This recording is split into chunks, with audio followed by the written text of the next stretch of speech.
दोस्तों, अगर किसी मोहल्ले में तेंदुआ आ जाए और वो पकड़ा ना जाए और वन विभाग कहे कि हमारी टीम सर्च कर रही है, पकड़ लेगी, तो सोचिए क्या मोहल्ले वाले उतने समय तक चैन से सो पाएंगे? शायद नहीं सो पाएंगे। दोस्तों, आप सोच रहे हैं कि तेंदुए का जिक्र हम क्यों कर रहे हैं? इसलिए कर रहे हैं क्योंकि मध्य प्रदेश के लाखों विद्यार्थी इस समय तैयारी कर रहे हैं व्यापम की परीक्षाओं की।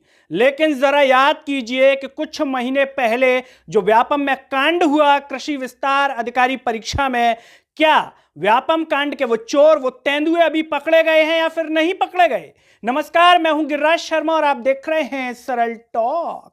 सभी से एक अपील है कि इस आवाज को सब्सक्राइब कीजिए और इसे सोशल मीडिया के हर प्लेटफॉर्म पर शेयर कीजिए। दोस्तों, पिछले वर्ष परीक्षा हुई थी कृषि विस्तार अधिकारी और ग्रामीण कृषि विस्तार अधिकारी की। इसमें पेपर लीक हो गया था। पेपर लीक होने के बाद जो अभ्यर्थी थे वो मांग उठा रहे थे इस परीक्षा को रद्द करने की।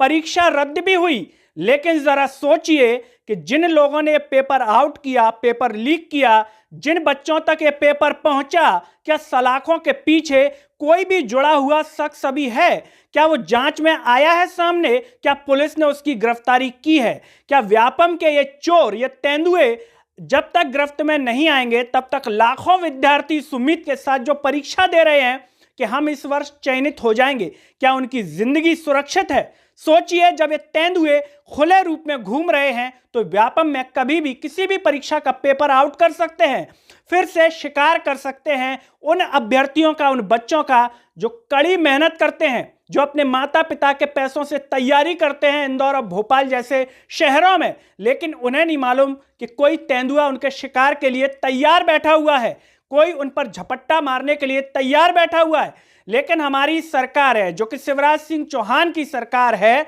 वो इतनी सोई हुई है कि इसकी जांच अभी तक सामने नहीं आ पाई, कोई गिरफ्तार नहीं हुआ।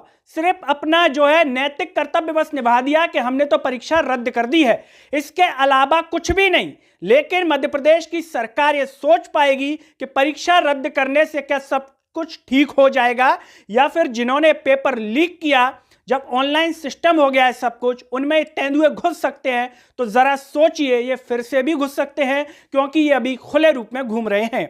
तेंदुए का व्यवहार होता है शिकार करना, किसी का भी शिकार कर सकता है। वैसे ही पेपर आउट करने वालों का भी ये व्यवहार ही होगा कि वो किसी भी परीक्षा का पेपर आउट कर सकते हैं।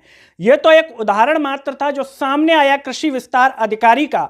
ऐसी कितनी ही परीक्षाएं हुई होंगी जिनमें पेपर आउट हुए होंगे लेकिन सामने नहीं आ पाए होंगे। और आने वाले समय में जो परीक्षाएं होने वाली हैं, एमपी पुलिस की भर्ती परीक्षा, कृषि विस्तार अधिकारी, जिसके एडमिट कार्ड आ गए हैं, सोचिए परीक्षा फिर से होने वाली है। लेकिन मुलजिम सामने नहीं है, जिन्होंने पेपर आउट किया वो सामने नहीं है। गृह मंत्री नरोत्तम मिश्रा ने पीसी की बात कही कि जांच चल रही है। किसी कर्मचारी या अधिकारी की संलिप्तता नहीं पाई गई है, फिर भी इसकी जांच को अब साइबर पुलिस को है। लेकिन कितने महीने हो गए, कोरोना आ गया, दूसरी लहर आ गई और ओमिक्रॉन भी आ गया, लेकिन नहीं आया तो व्यापम कांड के तेंदुए सामने नहीं आ पाए। ये व्यापम कांड के तेंदुए कब सामने आएंगे पता नहीं। गृह मंत्री जी कितने चिंतित हैं इनको लेकर के पता नहीं।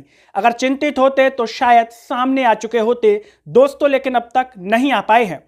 इस पूरे वीडियो पर आप क्या सोचते हैं? व्यापम कांड के इन तेंदुओं के बारे में आप क्या सोचते हैं? और आने वाले समय में जो परीक्षाएं होनी है वो कितनी पारदर्शी रूप से हो जाएंगी, इस पर आपकी क्या राय है कमेंट बॉक्स में जरूर बताइए।